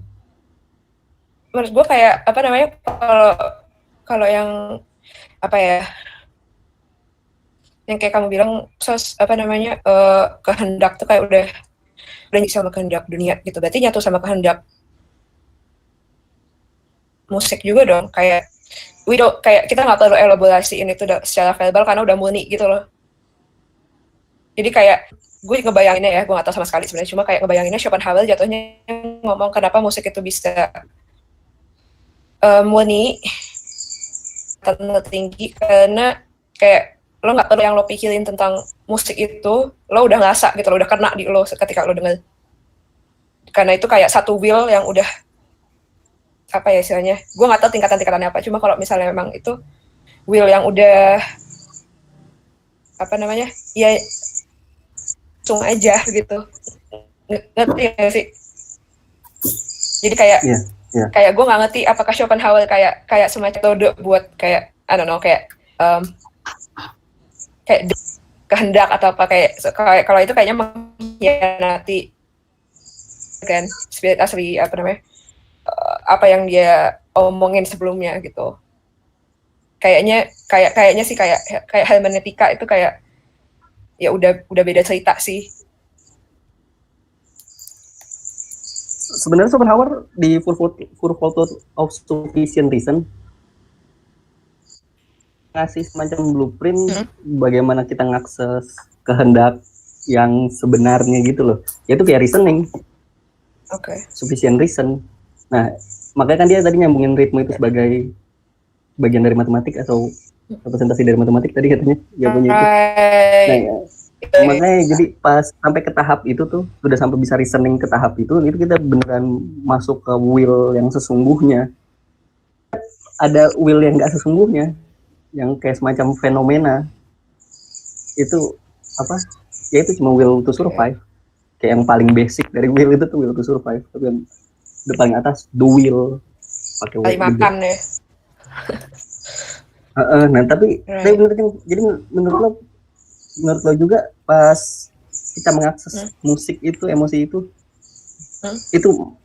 mati juga nggak sih si komposernya akhirnya? Atau komposer mah udah awalnya sejak menciptakan musik udah mati? Tergantung apa yang lo maksud dengan mati itu sih gitu, kayak apa namanya? Kalau menurut gue ya, asalnya gue aja kayak apa ya? Ya kayak apa namanya, kayak tingkatan musik tuh udah tinggi gitu, tapi kita nggak bisa kena apa namanya, nggak quote gitu, nggak bisa tersentuh atas suatu musik yang bikin orang lain tersentuh. Itu kan kadang-kadang bingung juga loh, kayak itu kitanya nggak bisa ngakses itu, yang salah dengan kitanya gitu. Apakah ngerti nggak sih? Kayak misalnya lo kayak semua orang apa namanya suka sama musiknya gitu, cuma kayak lo sendiri gitu yang nggak bisa suka. Kayak bukan suka sih, jangan bilang suka ya, yang nggak terasa gimana ya dengan orang lain. Kalau misalnya itu yang dimaksud dengan ngakses will gitu kan, ke pengalaman yang shared experience, gue kayak deflate banget sih. Cuma rasanya sama gue sih kayak ceritanya begitu. Jadi gue nggak, kalau berdasarkan pertanyaan lo mungkin nggak necessarily kematian kehendak komposer, tapi berarti emang tesis awalnya yang udah bermasalah kalau misalnya itu musik tuh murni dan lain sebagainya gitu loh. Ngerti gak sih? Itu setuju sih. Ya setuju sih, ngomong Schopenhauer kayaknya agak aneh gitu. Tapi ini dalam pembacaan lo, dia punya ini nggak, Bi? Kayak semacam tingkatan musik-musik gak? Kayak musik sampah, musik transenden gitu. Yang gue tau gue, ada nggak sih? Halo. Gue lupa. Ini tuh yang ngomong itu. Ini barusan lagi ngobrol sama Ahna masalah will dan lain-lain ya. Kayaknya kalau kita ngebahasnya ke arah metafisik, kita kembaliin ke dua fundamental chords yang dibilang Rizal tadi. Karena kan di fundamental chords itu sebagai esensi dari melodi itu kan berarti dua fundamental chords itu udah ada mayor yang menggambarkan serenity dan minor sebagai sadness, itu udah terlepas gitu kan dari pendengar, dari orang gitu loh. Itu benar-benar the will-nya itu ya di dua fundamental chords itu. Jadi kalau ku tangkap itu yang dimaksud musik di sini itu lebih ke arah notes, nada. Paham nggak, Sus? Oh, berarti gak ada sama sekali. Jadi gak ada musik face ya, musik. Gitu, gak ada musik Ceylon Seven, tapi cuma ada nada dari Ceylon Seven, nada dari itu. Jadi udah dipesah, dibedah gitu ya? Apa enggak? Iya, maksudnya nariknya karena bahasnya nariknya ke arah ke will-nya itu kan berarti ke notes dasarnya itu. Maksudku ada adanya komposer sebelum komposer menuliskan sebuah lagu, notes itu udah ada, notes tentang serenity, notes mayor yang menggambarkan serenity dan notes minor yang menggambarkan sadness itu ya udah ada. Iya. Itu hasil bersama Ya, Ahnaf tadi betul, barusan, betul. Ding. Kalau Nah, pembacaan gua jadi- kayak gitu. Jadi itu terlepas apakah pendengarnya nanti merasakan hal itu atau tidak, itu udah terlepas karena itu will itu sendiri. Music in itself, in thing itself itu. Kalau lu gimana, Sos? Atau Terlepas ada itu. pendapat? Maksud lu terlepas gimana, Wi? Jadi gue beneran, berarti udah nggak ada hubungannya lagi antara will komposer sama will gua sebagai pendengar. Ya. Nah itu bukan, ya nggak tahu sih, itu udah kayak pembahasan epistemik, Sos, bukan metafisik lagi, karena udah ada relasi di situ kan, relasi kuasa. Tapi gue tetap aneh nggak sih kalau misalnya itu kayak bahasannya kayak murni metafisis, tapi terus ada juga gitu loh, maksudnya kayak kalau misalnya kayak chord major itu nggak secara universal mengimplikasikan gitu, kalau misalnya ada intuisi kayak gitu kayak apa yang dibuktikan juga gitu jadinya atasnya ideal gitu, kayak di sana nggak kena gitu, kayak nggak bisa dipahami atau kayak nggak universal gimana juga gitu.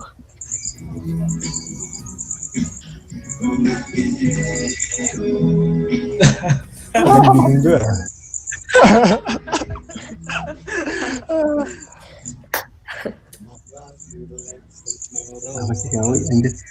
Coba. Soalnya kalau gue pikir bagaimanapun ngebahas relasi seperti itu kan bagian dari metafisika juga, Wi. Bagaimana maksud suara-suara. Cek. Aku nyoba masuk ya. Ya ini maaf ya, ini di kafe ya. Naf, benar lu Naf, lu Ya. agak jauh dari Yo. speaker, bisa nggak Naf dari musik? Ya bisa. Ya tapi banter ya musik kayak piye. Aku kedengeran nggak? Ya, Cek. Kedengeran. Ya maksudnya kalau bahas tentang hal ini gimana ya? Misal kalau dihubungin dengan bagaimana komposer, bagaimana pendengar dan lain sebagainya, ya itu akhirnya kan kembali lagi ke fenomena.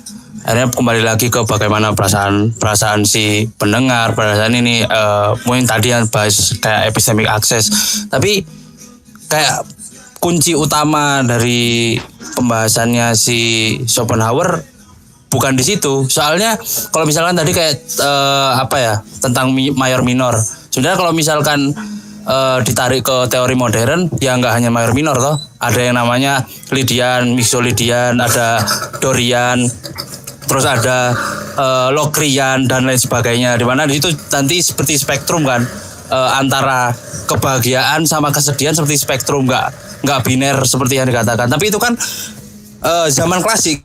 Ketika kita bicara tentang zaman klasik ya memang teori pada saat itu cuma mayor minor. Tapi kalau udah ditarik ke zaman modern ya tetap spektrum. Dalam arti secara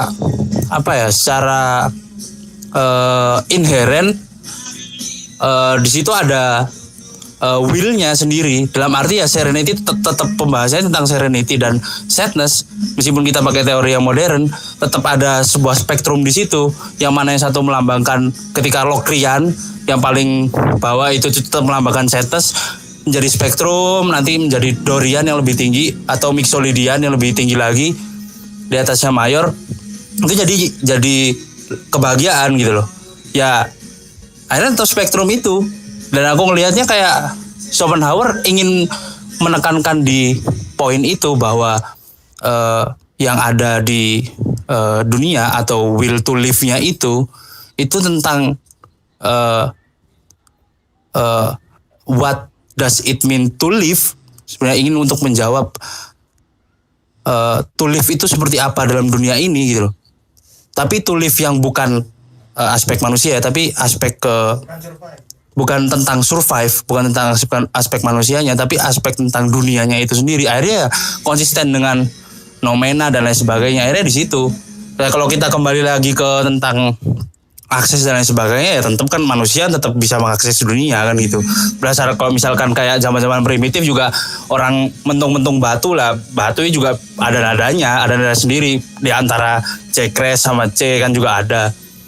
Di situ ya semua aspek dunia ini kalau misalkan kita pentung-pentung semuanya, kita bikin gelombang juga kita dengerin itu ada nada di situ gitu loh. Ada tone yang terbentuk di situ. Tapi aspek dari serenity dan sadness-nya itu yang jadi penekanan oleh Schopenhauer sebagai menjawab tentang what-nya itu. Jadi will exist sebagai aksiom. Aku lihatnya di Schopenhauer gitu aja sih.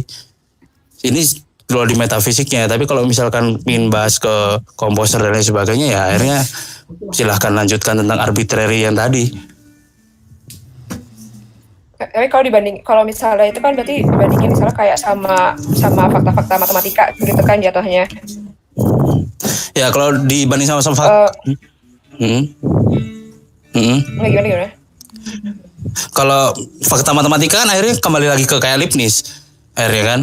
Fakta matematika tentang aritmatika dan lain sebagainya. Sebenarnya kalau mau dibandingin antara tangga nada itu, mode-mode lagu itu, mode-mode musik ya, kalau misalkan di teori musik kan kayak yang tadi aku bilang Locrian sampai ke Dorian, Dorian di atasnya mayor, ya itu kan aritmatika juga ujung-ujungnya. Bagaimana gelombang dan bagaimana kita menurut struktur gelombang dan sebagainya terlalu jauh di sana. Tapi sebenarnya yang aspek penekanannya yang di itu kan bukan di letaknya, bukan di aspek saintifik tentang gelombang nada-nada ini, tentang musik, bagaimana musik terbentuk secara nadanya, tapi ke makna hidupnya, will to live-nya itu gitu loh. Nah, coba kenapa pakai, gue nggak tahu ya kata aslinya apa sih, serenity atau apa? Kalau Schopenhauer ngomongnya. Ya kalau yang dibahas oleh Mas Rizal tadi ya serenity sih, and sadness. Kalau serenity kan itu kan luar biasa individual gitu kan.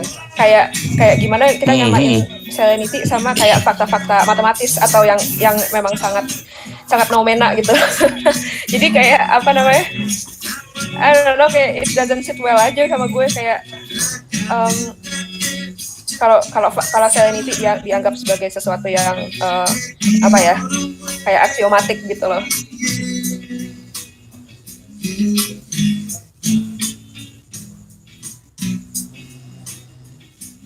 Ya kalau misalkan dibilang doesn't sit well ya kita juga bisa bilang kayak mathematics tentang angka 1 sampai 10 ya juga doesn't sit well. Karena juga ada yang orang bilang 1 sampai 12 itu yang angka yang benar. Ada orang yang lebih suka biner 1001 ngomong 2 aja 001. Ada yang bilang seperti itu ya. Sit well atau doesn't sit well ya itu tergantung bagaimana aksiom awal. Kan tergantung aksiom awal. Maksudku itu kan tergantung, itu kan formula kan. Kalau misalnya gimana? Ya maksudku kayak aku di sini cuman sama Bang Awi tadi ngobrol cuman nangkep aksiom utama, makanya kunci utamanya di mana, cuman itu aja ya. Sit well doesn't sit well ya it is what it is. Coba Naf, jelasin deh Naf. Jadi menurut lo, ini lo pertama sepaham dulu kan sama si Hukme kalau misalnya ada tangga nada yang memenuhi sebagai serenity di sana. Tapi tadi aja mempertanyakan kan kalau serenity itu tuh memang tuh serenity itu hal yang objektif. Semua orang tuh bisa memahami apa serenity buat orang lainnya. Nah kalau menurut lo gimana? Apakah serenity yang ditimbulkan oleh nada tersebut itu tuh sama buat semua orang serenity-nya? Ketenangan yang sama? Kalau bilang ketenangan as instance ya jelas beda dong. Maksudnya kalau as instance sebagai contoh-contoh tentang kesenangannya tiap orang individu jelas beda. Tapi kalau serenity as konsep ya menurutku sama lah semua orang. Nah, tapi kenapa itu diassign ke chord major misalnya kayak gitu. Gimana apakah relasinya necessary gitu ketika serenity itu sendiri adalah sesuatu yang sangat individual, sangat pengalaman batin banget gitu kan, dibandingkan 2+2 sama dengan 4 gitu yang memang kayak lo mau ngomong apa gitu, lo nggak ngerasa itu 2+2+4 itu tetap 4. Cuma kalau serenity kan rasanya kayak udah kan kayak mengatakan hal yang sama gitu. Kalau ini serenity, lo kalau nggak ngerasain ini lo berarti nggak nangkep gitu. Itu apakah kayak gitu? Bukan, kalau maksudku kayak misalnya contoh matematis tadi ya. Misalkan kita bilang 1+1 sama dengan 3 misalkan gitu. Ya kita juga bisa bilang 1+1 sama dengan 10. Dengan dasar apa? Dengan dasar angka kita itu angka kelipatan 3, 0, 1 sama 2. Jadi 1+1 sama dengan 1, 0. Karena hitungan angkanya 0, 1, 2, 1, 0, 1, 1, 1, 2. Itu angka kelipatan 3. Kalau misalkan angka kelipatan biner ya 0, 1 misalkan. Kita bilang 1+1 sama dengan 2. Enggak. 1+1 sama dengan 1, 0. Karena hitungan angka kita 0, 1, 1, 0, terus 1, 1, terus 1, 0, 0, ya dan seterusnya. Ya aku maksudnya ketika kita bilang tentang situel apa enggak, toh dalam matematika juga enggak situel tentang hal itu gitu loh. Maksudnya kita enggak bisa bilang, ya kita bilang itu necessary ya karena kita anggap itu necessary, selesai di situ kan. Bedanya soalnya kalau misalnya kayak matematika oke lah masih apa namanya, bahkan dalam filsafat matematika aja masih banyak kayak perdebatan gitu kan ketika. Cuma kan kayak apa ya, kayak 2+2 sama dengan 4 sama skala chord major sama dengan serenity gitu. Itu kan kayak tetap beda banget gitu loh kalau dibahas. Kayak serenity itu sangat apa ya, sangat berkaitan sama present situation, sama psikologis dan lain sebagainya gitu loh. Jadi apa namanya, nggak bisa di-assign secara necessary gitu. Jadi apa namanya, mungkin memang benar kalau misalnya dibandingkan masyarakat juga nggak ajuk. Tapi kayaknya kalau sama apa ya, sama sifat-sifat seperti ini tuh kayak masih kayak agak jauh nggak sih kayak perbandingannya. Kesepakatan kita dalam matematika dan kesepakatan kita tentang apa yang membuat kita merasa feeling gitu, itu kita soal apa namanya, soal matematika dibandingkan dan say anything gitu, kayak apakah itu kenyataan ini berpengaruh gitu tentang apa namanya, apa yang ideal dalam musik atau kehendak yang objektif dalam musik.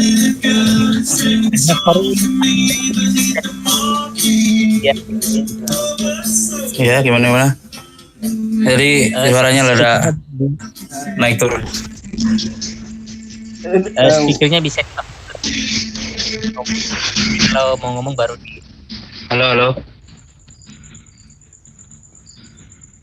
Coba speaker lo matiin dulu deh, Naf. Musiknya masih. Ya. Coba. Oke. Coba jeng tadi jeng. Lanjut.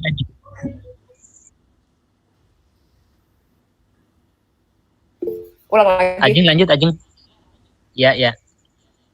Oh udah gue. Tadi udah. Oh, apa udah. mau diulang lagi apa gimana nih?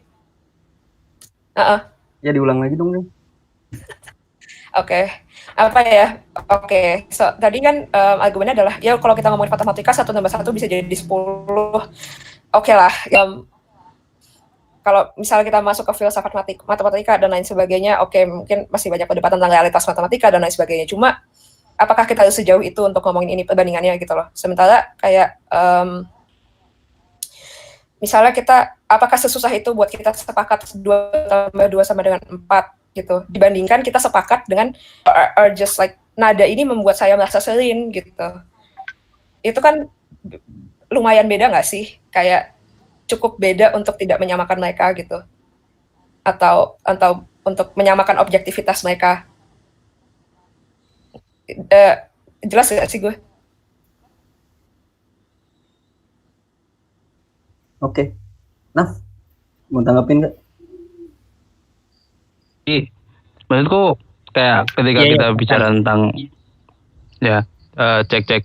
Jadi kalau kita bicara tentang necessary, apakah ini bisa necessary atau enggak ya kita menancapkan ya itu perdebatan tentang necessity juga masih panjang juga kalau misalnya kita bicara dengan analitik, karena ya necessary ujungnya ya kenapa kita nggak memperbolehkan semisal logika itu untuk atau matematik untuk apa bekerja dengan cara yang berbeda ya karena kita tidak memperbolehkannya gitu, simply kayak gitu, karena kita aksiomatik di sana.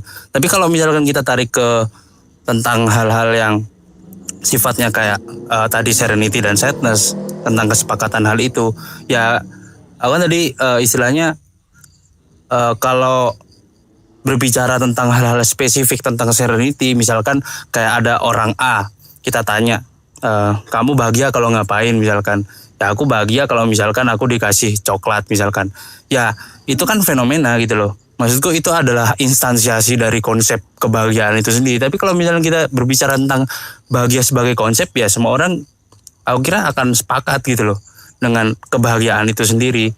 Ya tapi kalau misalkan itu dikaitkan dengan nada itu sendiri,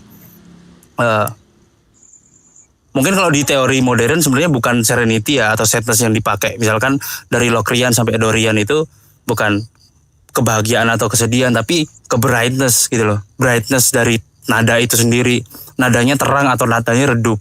Sebenarnya bukan bahagia atau sedih sebenarnya, tapi terang atau redup. Tapi ya terang atau redup itu juga merepresentasikan konsep tertentu gitu loh. Dan itu yang menurutku aku lihat dari Schopenhauer yang penjelasannya dari Rizal, dari Bang Rizal ini ya tentang makna dari hidup itu sendiri. Ya misalnya kalau kita ubah ke konsep yang modern tentang bukan serenity, bukan pakai ke Schopenhauer ya, tapi teori musik modern pakai nada yang terang maupun gelap misalkan. Ya itu live gitu. Maksudnya will to live-nya di sana gitu loh. Ada nada-nada yang terang, ada nada yang gelap. Ya mungkin itu lebih puitis ya. Dan aku mungkin itu hubungannya dengan Schopenhauer. Tapi cara Schopenhauer untuk menjelaskan tentang nada atau musicality gitu loh dalam will to live itu sendiri, aku kira cukup konsisten kalau kita kembali ke konsep awalnya tentang mayor atau minor itu sendiri. Mungkin itu sih. Oke, setuju sih. Kayaknya kalau misalnya pakai kata serenity itu agak loaded nggak sih? Terlalu loaded. Kalau mungkin kalau tadi pakai brightness dan lain sebagainya itu mungkin agak lebih apa ya? Kayak lebih bisa dipahami gitu. Meskipun itu juga kayak sangat apa namanya? Sangat pictorial juga. Kayak gue nggak tahu sih. Mungkin kalau misalnya Schopenhauer beneran pakai kata serenity.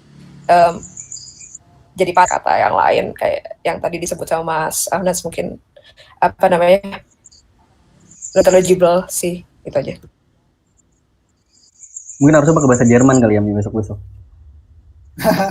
Oh iya bener, Jerman ya. Ya gimana Bapak pemantik, ada tanggapan untuk diskusi audiens dari tadi? Nggak ada, udah habis diomongin sama anak. Ya setuju semua sama omongannya anak.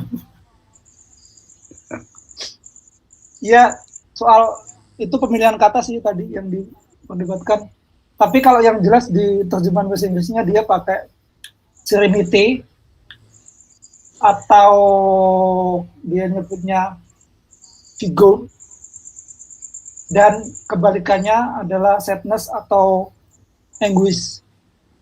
Terjemahan bahasa Inggrisnya kayak gitu. Nah, seperti yang dibilang sama anak tadi, persis dia udah jelasin dengan sangat jelas, bahkan lebih jelas daripada yang saya jelaskan. Ya kalau soal serenity ataupun sadness tadi itu objektif sifatnya kalau di Schopenhauer. Yaitu esensi dari dunia adalah gradasi dari yang sadness ke serenity itu yang diwakili oleh nada minor sama mayor. Yang di teori modern kemudian muncul banyak yang lain tadi. Seperti itu sih. Oke. Gimana, kita mau melanjutkan atau kita cukupkan sampai di sini? Bapak Direktur mana, Bapak Direktur? Dia hilang. Anjay.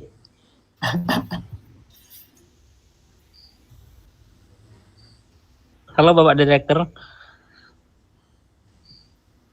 Tiduran kayaknya dia. Oke, gimana Bapak pemantik? Apakah mau lanjut atau udah nih? Kayaknya udah sih. Oke, kalau udah teman-teman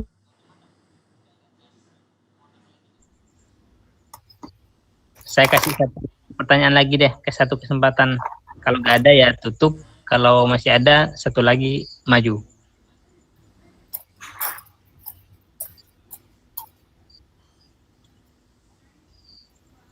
Oke, sepertinya nggak ada. Kalau nggak ada, saya pengen dengar closing statement dari Mas Rizal dulu sebelum ditutup. Apa ya langsung satunya? Ya yang jelas teorinya sisa pendengar ini harus dipahami dalam konteksnya saat itu ya. Nggak bisa dipahami konteks sekarang yang musik udah berkembang dengan begitu nggak jelas sampai sekarang. Udah banyak sekali ini variasi musik. Jadi menurut saya kalau ingin memahami relevansi musiknya, teorinya Schopenhauer tentang musik ini hanya berlaku pada musik-musik instrumental seperti background film ataupun musik-musik teater.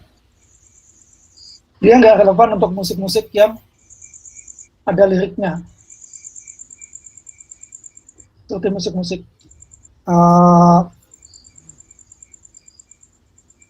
Metallica mungkin kayaknya nggak relevan, atau bisa relevan tapi sangat memaksa ya, soalnya nggak ngomongin soal itu. Seperti itu sih. Oke, terima kasih teman-teman. Saya kira sampai di sini dulu pertemuan kita malam ini. Kita lanjut besok malam. Besok malam kita akan ngebahas critical realism and science yang akan dipantik oleh Mas Rangga Kalamahaswa. Terus besok malamnya lagi ada Mas Sosi akan ngebahas tentang grounded theory of truth. Terus besok malamnya lagi ada Mbak Ajeng akan ngebahas moral realism. Terus besok malamnya lagi terakhir yang kemungkinan bersamaan dengan malam lebaran ada Mas Ainu saja akan ngebahas, saya belum tahu mau ngebahas apa, tapi nanti pasti akan ada informasi lebih lanjut di akun media sosial zenocenter.org. Oke, teman-teman terus pantengin media sosial Zeno di IG dan Twitter atau Facebook. Sekian dari saya, kurang lebihnya mohon maaf. Oke, bye-bye. Waalaikumsalam.